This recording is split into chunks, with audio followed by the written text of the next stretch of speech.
obviously we started the Generate series to give you business owners, fully commissioned employees, basically anybody who needs to generate a lead or a relationship in order to sustain their business model.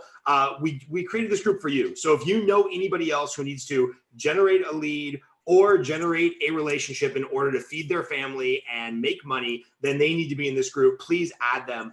Also, we want this as a reminder to be a two-way communication, right? This is not me just talking at the camera for fun. We want some engagement from you guys. If you have questions for Garrett or Sami, who are going to be going live here in a minute, put them in the box and they'll get some follow-up information to you, or we'll just get those questions going live right now, and we'll see, what value we can add. So let me introduce quickly Garrett Adkins and Sami Syed. You're going to have to correct my pronunciation there. I have friends that pronounce it both ways.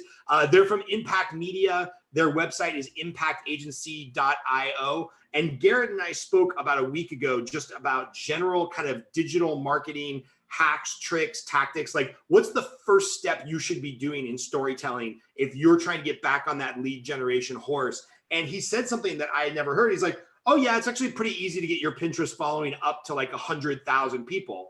And I'm mind blown, right? Like, that's kind of, to me, a blue ocean strategy. Google it, read the book, Blue Ocean Strategy. Everybody's fighting for eyeballs in the business world on Facebook and Instagram and, keyword marketing and Google SEO and blah, blah, blah, blah, blah. I had never heard anybody say like, oh yeah, you can get 100,000 followers in Pinterest, which for those of you that are like realtors that sell houses, so much of what you do is through visual representation. So that piqued my interest. I asked Garrett to come back on for a second call. He brought his expert, Sami, who is his growth hacker on Pinterest. And Garrett, Sami, first of all, thank you so much for your time. Welcome to the call. And what do we need to know about you? Or do you want to just jump straight into Pinterest 101? Like how did you guys even discover that was a hack for business growth? So I actually discovered Pinterest back when I had a client. I was running them on Instagram for a while. I've had them for about 4 years.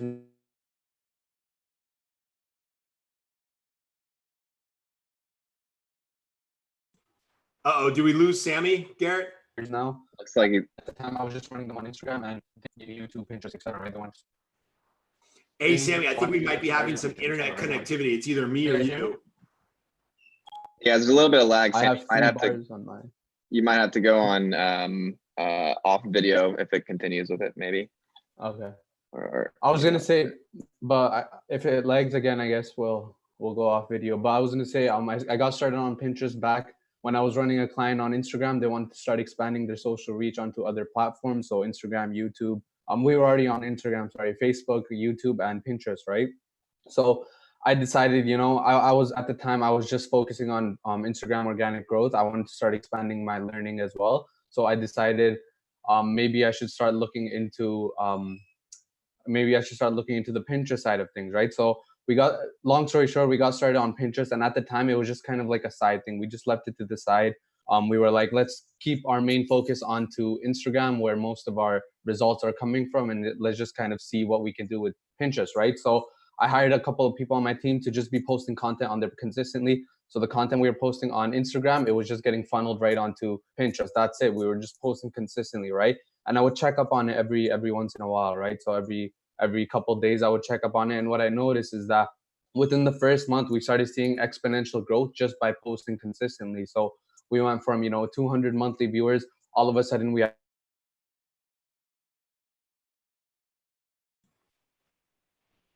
internet let you down right at the best point. You said we went from 200 monthly viewers then we have like 1,000. Then we have, I didn't even know what these numbers meant because I was so new to them. Exactly. So, hey, Sami, I'm going to try to stop the video to see if we get a better feed. Can you give me the rundown again? As you were posting consistently and as you were going from, as you were going from 200 to, what was the number that you got to pretty quickly? So we managed to get to 200,000 monthly viewers within like the first month or month and a half, right? And then all of a sudden, like I stopped checking up on the account, and all of a sudden when I did check back on it, we were all of a sudden at 500,000 monthly viewers. And I was like, damn, this is crazy, right? So I started looking deeper. I'm like, what does this number mean, right? How much results has this generated, right? So I I jumped into Google Analytics because I wasn't too familiar with Pinterest Analytics. And I noticed on Google Analytics, we were getting thousands and thousands of traffic from Pinterest, and we're not even putting any energy into it, right? We're just funneling content from Instagram over to Pinterest, and all we're doing is posting consistently. There's no use of growth methods, nothing like that, right? So that's when it kind of woke me up, like, damn, we should be putting a lot more energy into this, because it's bringing, number one, it's bringing faster growth, it's bringing consistent results, it's bringing us exponential growth, it's bringing us insane amounts of traffic, and it's insane when you compare it to other platforms like Instagram and Facebook, right? Because on those platforms we're putting in so much energy, and all we're kind of noticing is our reach kind of continues to decline. On Pinterest, till this day, I noticed like our reach just continues to rapidly grow. So can you speak to that a little bit? And like, personally, I have some libertarian feelings about Facebook and YouTube and them being the evil empire of tech. Like, why is it, do you think, that you're seeing this kind of exponential growth, organic growth? People are actually coming across the Pinterest photos versus a YouTube or Instagram or Facebook, which seems like the algorithm has to totally be gamed, and there's people buying followers and they're hiding content that they don't like. Like, why is Pinterest a more open, inviting platform? Yeah, so there's many reasons for that. One of them being, number one, there's less competition, right? So like you said in the beginning of this call, Garrett kind of caught you off guard because no one was talking about Pinterest, and that immediately sparked something within you, right? So that's exactly the case with Pinterest. No one's talking about it, right? Everyone's so focused on Instagram and Facebook. Literally, Pinterest is like a gold mine right now. I've noticed like much better results on it.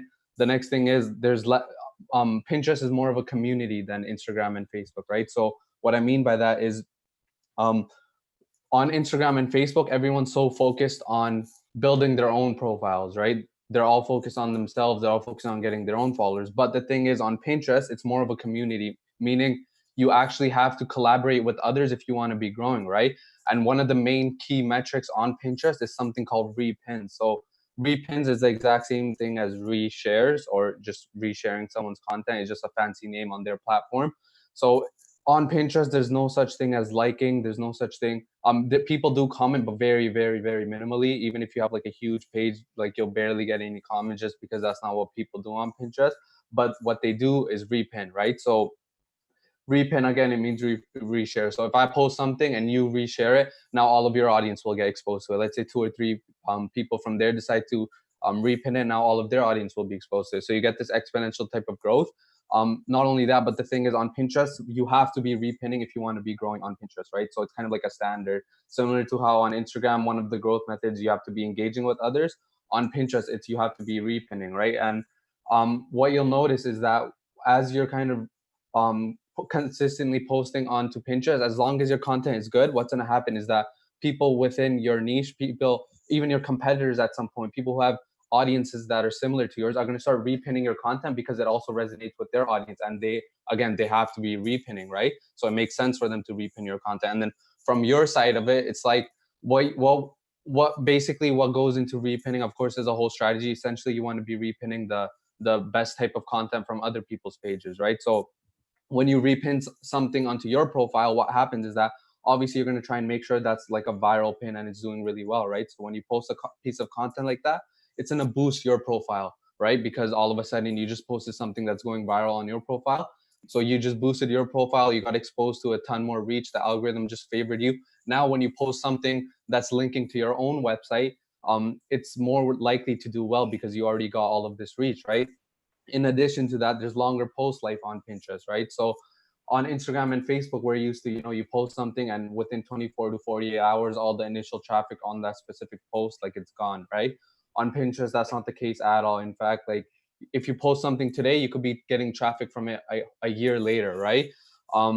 Another thing is that each post on Pinterest is linked. So if someone clicks on one of your posts, they'll immediately be taken to your website or the corresponding landing page for that specific post. So the way I like to think of Pinterest is like it's a combination of Instagram and Google, right? So it has the SEO aspect of Google and it has the visual aspect of Instagram, right?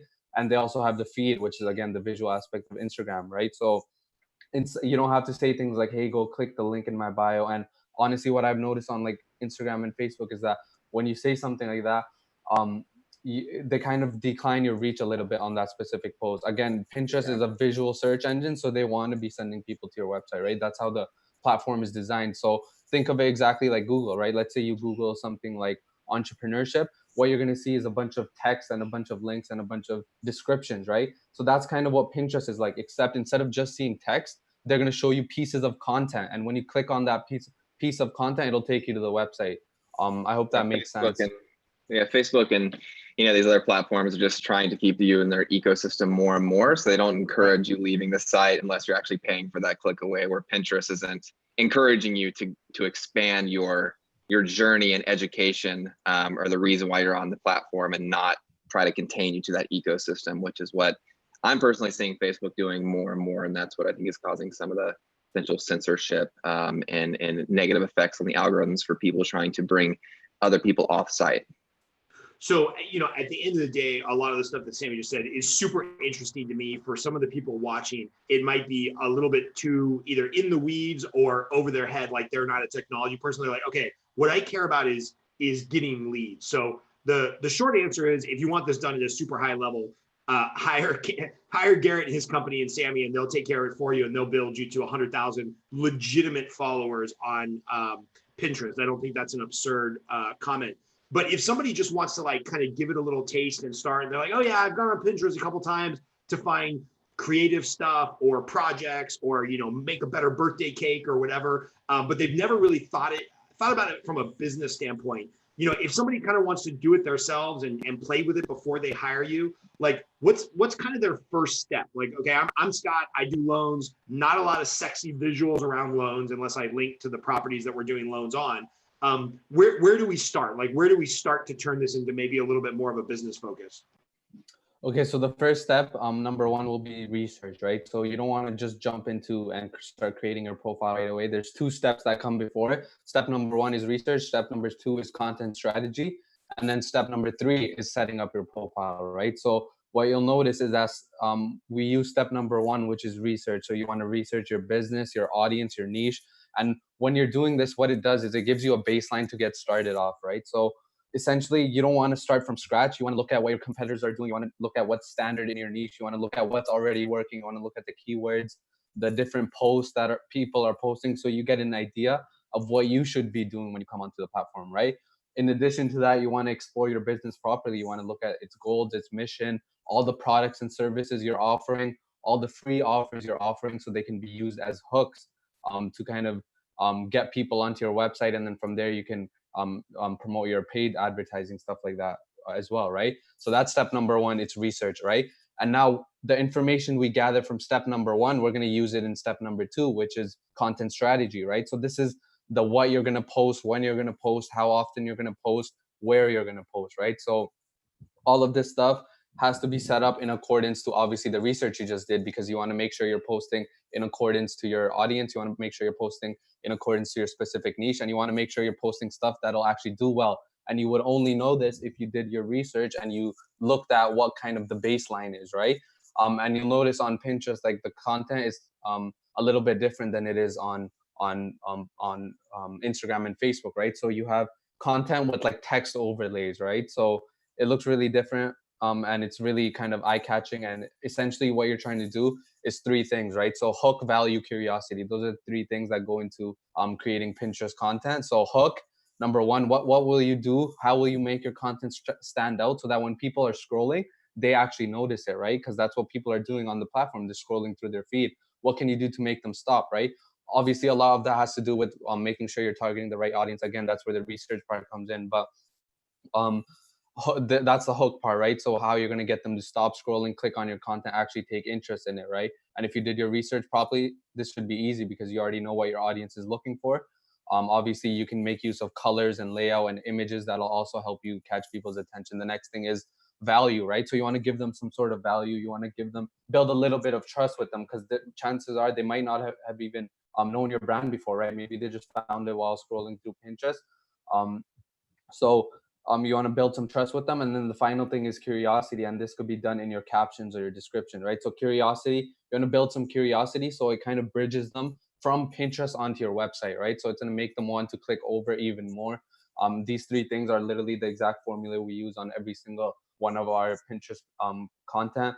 The next step is, so that's content strategy. The next step after that is is growth methods, right? So I would only get into growth methods after you're consistently posting. So like 2-3 weeks after you're consistently posting onto Pinterest. Now, I wouldn't say this for Instagram, because on Instagram, I've noticed like it's really hard to grow if you're just posting. But on Pinterest, the thing is, if you're just posting consistently, you will 100% grow. And then what we do is we make use of growth methods to further accelerate that growth. So growth methods alone are not what's causing the growth. They're just allowing us to accelerate that growth further, right? So growth methods include things like SEO, right? So SEO is huge on Pinterest. Again, it's a visual search engine, so you want to make sure you're using keywords that target your specific audience. The next thing is, making use of group boards, right? So I mentioned how repins are super powerful because they help you to expand your audience exponentially, because people are sharing your content and their audience is exposed to it, etc. Right? So what a group board is, let's say me, Scott, and Garrett are all in the same group board, right? So if I post something on there, all of Scott's audience will be exposed to it, all of Garrett's audience will be exposed to it, right? So that's a huge amount of reach in a very short amount of time. And the good thing is, on group boards, there's no limit to how many people can be in it, right? So there's no limit to 3 people. You can have 100 people, 200 people. Obviously, there's a strategy. You don't want to be joining a group board with so many people because it'll become spam.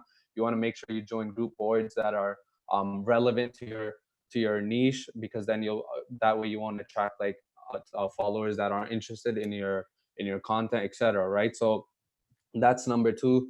That's number three. That's the growth method phase. Next up is the testing and optimizing phase, right? So Hey, this Sammy, is something that so many.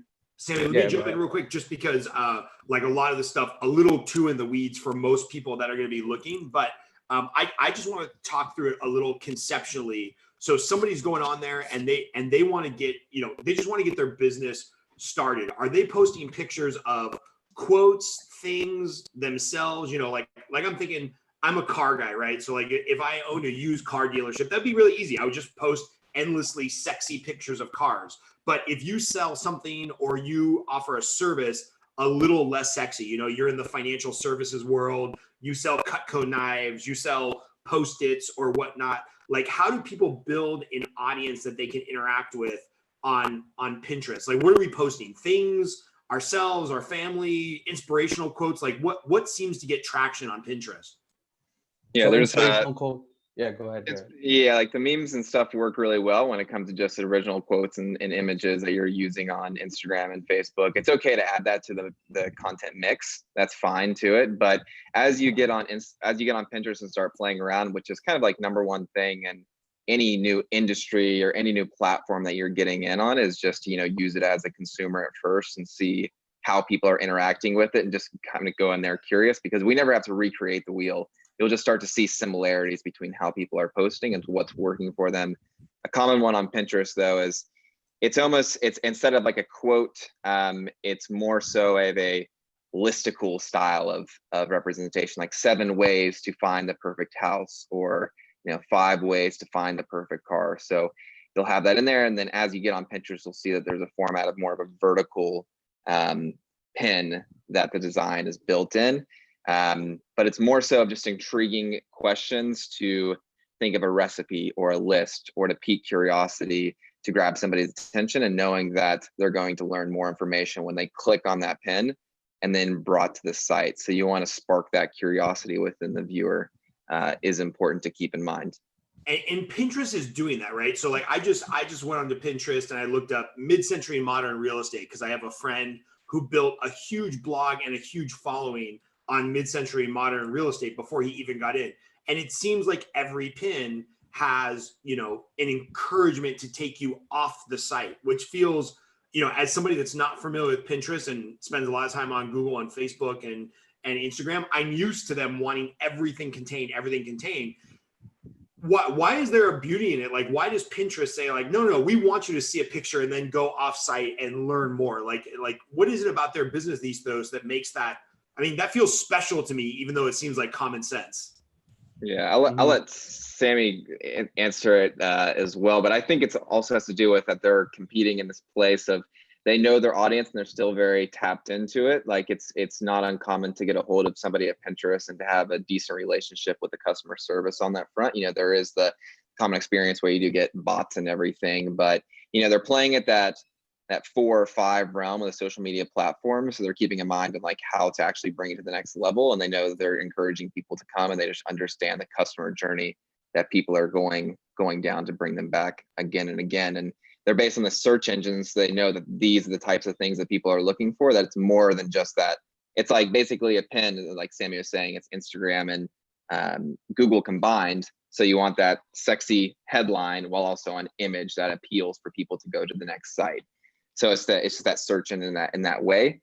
And also they know that once they learn more about your account, your interests, that they'll start propagating your feed more and more with this type of content. They know they're doing a good job if they're giving you proper education, because you're going to come back again and again as the main source of information, just like YouTube would. I don't know if you want to add something to that as well, Sami. Yeah, I mean, you guys are making me a fan just because of the functionality. Like when I see something cool on Instagram, I actually get frustrated that I can't, click and quickly find the source information, right? So it's like, if I see Garrett and like I see a hat that he's wearing and I want to buy that hat, I don't want it to like, Google image search it and then hope that the sponsored ad shows up in my feed. Like I've never been on Pinterest other than to look up a couple cars or some, Marvel comic book covers or something. But it's like you're slowly turning me into a big fan here. Like I might have to get away from my Instagram and go all in on Pinterest just as a social tool. Yeah, exactly. Even I started using Pinterest on a personal level just because it really helps you find new ideas. It helps you get inspired and like literally discover new things, which is what the platform is for, right?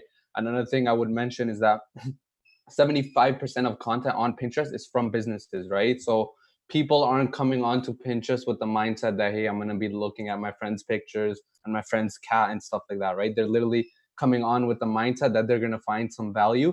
And 90% of the time, it's businesses that are providing this type of value, right? So that's why when you go onto Pinterest, you see this type of content, that's exactly what the reason is. And what you'll notice too is it's not just all spam, right? Like people are actually giving value up front. Like it's not like, hey, come buy this, come buy that, look at my brand, click here, right? It's more like people give you value up front, and then users click over, they go into your website. So exactly, you want to think of it the way you do as Google, right? Except instead of seeing links, what you see is content that's associated with that link.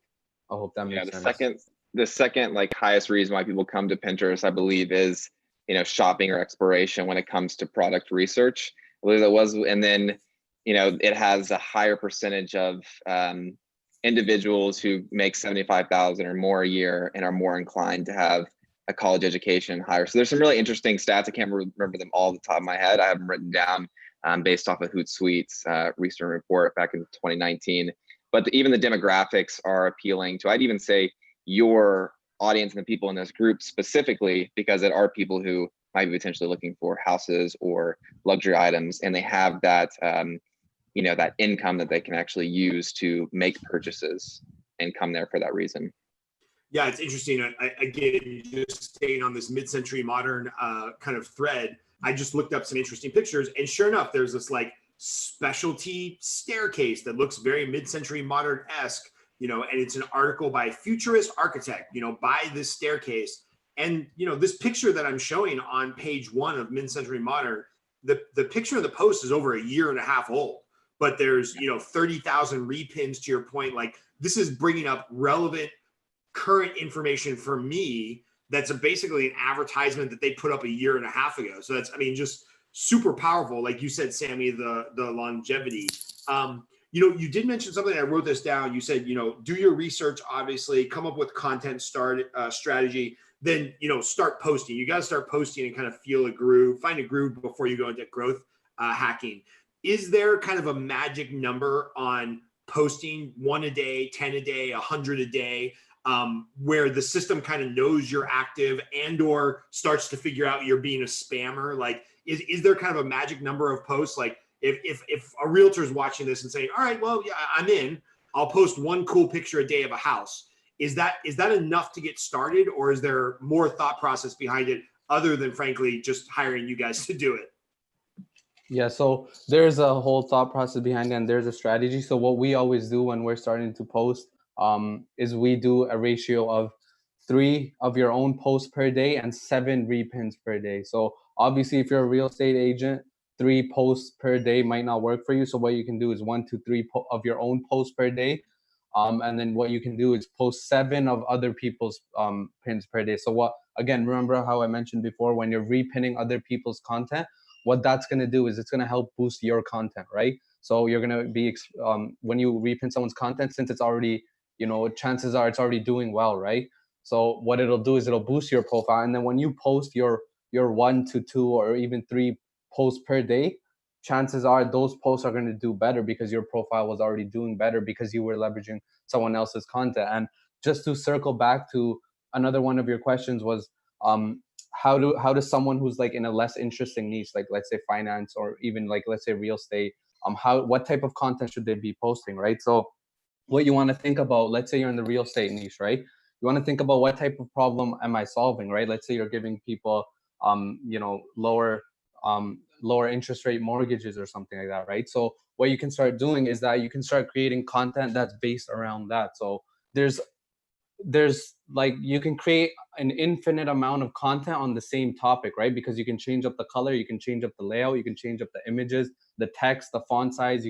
There's like an infinite amount of content you can create, right? So as a real estate agent, you should be thinking of what type of problems are you solving? How can you attract a home buyer, right? So maybe you give them like a checklist, like 5 things you should be looking at before you buy your home, right? Or 10 things you should look at in your home or something like that, right? And then moving on to like I think you brought up the financial niche as well, right? So you can be in the financial niche, you could be talking about things like, how you should be budgeting your money, right?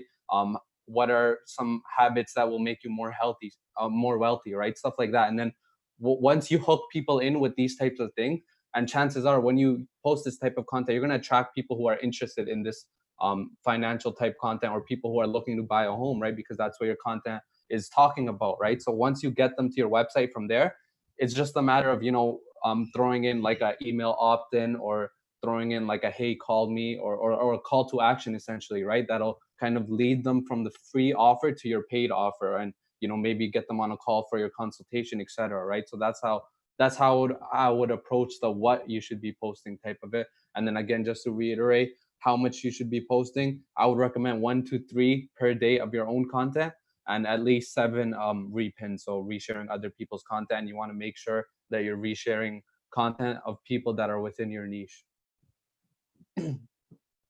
Man, it's amazing how many different areas there are out there to generate business. And Garrett, what's the easiest way to get in touch with you if people are like, okay, you've convinced me, like Pinterest is where it's blue ocean strategies. I'm sick of trying to find clients on Facebook paid ads and Instagrams just for my family pictures. If somebody really wants to take Pinterest seriously about business, where can they get in touch with you? And by the way, I'm over here looking at all the stuff you can do on Pinterest. I'm absolutely fascinated right now. So where can people get in touch with you? Yeah, so his website, impactagency.io. I'll comment in this thread so that people can just personally message me on my Facebook, and also Garrett at impactagency.io or Sami at impactagency.io. Okay. Currently we're serving people when it comes to actually running them for them, but we're actually creating a foundations mini course that will kind of really go through the step-by-step process like Sami was speaking about. And if somebody's interested with that, then, just drop a comment or send us a message, and we'll let you know in the next 2 weeks when that's live. And that can be an introductory to somebody on that front, to make sure we're like adding value at every touch point on every person's customer journey. That'd be awesome. And do me a favor, man, when you do that, can you send that out to me, and I'll make sure I send it out to our entire email list, and we'll go from there. Awesome. Sounds great. Hook you guys up with a discount.